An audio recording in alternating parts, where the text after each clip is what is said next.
story's about a young kid who doesn't know who his father is and who has a real emotional connection to greyhounds. Like a Romulus thing, he's almost been, you know, reared by these greyhounds, and he's very much an outsider. He's very much a kid that is a loner. He knows how to hunt and catch and feed animals and nurture, and I think the likes of Donald could survive on his own in a jungle or a forest anywhere. It's almost like a feral kid in a way. There'd be a lot of myself in that kid and his emotional connection to dogs.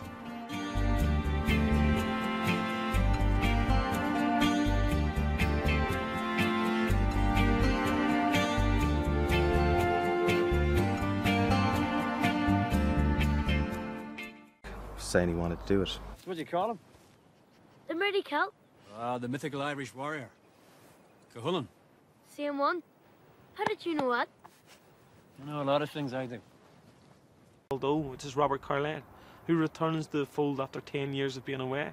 It was nice to come and find a script that was about today rather than the past and the troubles of the past. The piece as a whole that attracted me, I just thought it was very honestly written from the heart. Now, of course, when I met Pierce and realised he'd kind of was born and bred in this neighbourhood, I thought, well, that's why. So the accuracy, which is a difficult thing to find sometimes in films, that was there in spades, really. So that, with the combination of meeting Pierce and feeling that I kind of knew the world. I, from like kind of day one, always seen Robert Carlyle as that person, because I kind of wanted to not go down the road of what protagonists in Irish films are always perceived to be, which is the big heroic type. Say it was rough. On the run, fat length of time. I'll put it like this. It's not as easy as it is now. What did you expect, a medal? At the very least. See, I've been offered to play these parts before, but generally they were wearing leather jackets and a lot of jewellery, you know what I mean? And I thought, nah, this isn't right. This is wrong. This guy's... Isn't he this? And Pierce, of course, I didn't have to convince him, he knew that. So the normal portrayal of being intimidating and dangerous just isn't there with this guy at all. And of course, anyone you talk to about these things tell you that a lot of these guys that were involved in a lot of this stuff, you just would never have guessed for a minute. All right, kid. Don't be like this. Get away from my bike now. Kid. You deaf as well as dumb. Obviously, she's reticent to get involved with this guy because the way she perceives it, this boyfriend at the time has buggered off. Of course, the guy has been shot and wounded. This is his sole reason for leaving. We discover that she was abandoned in a sense, and so she has a lot of feelings about that and a certain amount of resentment about that. All of a sudden, he shows up again in the town and in her life. Get in. You're all right. It's like a monsoon. Get in.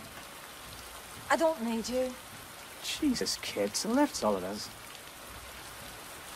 It's a very, very difficult relationship. It's difficult just to kind of kick-start a relationship like that again. Stop staring at me. Jeez, kid, I'm sorry. You're looking at me like a cat looks at a goldfish. You'd never think that we... No. It's not a love story, this, you know what I mean? But it's more complicated than that. Yes! Yes!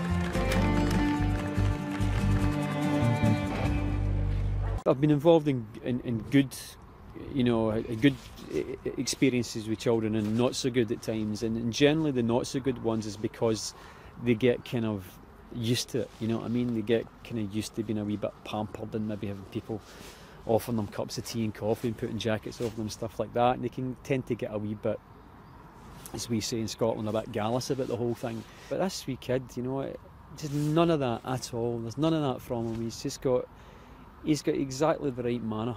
He's got a wonderful manner. I know you. You're our Brandy's commemoration. That's right. You must be Kate's kid. Donald. Hey. There you go. Small world, eh? Want one? Yeah, all right. Bad for your health. I'm not the one that can't walk up a wee hill. I said that to my wife, actually. I said, wait till you meet this guy. I said, you don't believe it, he's a poet. You know what I mean? Whatever a poet looks like, because that's the way I see him. He's incredibly sensitive. He's got wonderful sensitivities and sensibilities about him, you know, and maybe you just wouldn't expect that. He's kind of brusque exterior, you know. And you can see that with the crew as well, that the relationship that he's got with all these people, it's kind of like a big family, you know, and it's a lovely, he creates a lovely atmosphere. And that's something I think that it's not in any kind of rule books, but it's the first thing I think any good director tries to do. He's not even trying, just sits back and the atmosphere is there, and it's a real advantage for him.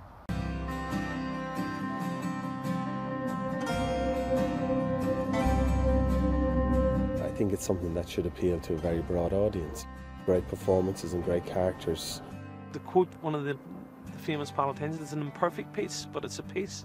The more and more we go on now, it's going to become more historically important to kind of document what went on. So this is first, I would say, post-conflict film that's dealing with those very contemporary issues. There's beautiful moments between some of the characters and very subtle humour that kind of comes unexpected, which makes it all the funnier and more endearing. It's got hope, it's got the future, it's got this wee lad kind of representing a brighter future for this place, and that can only be good.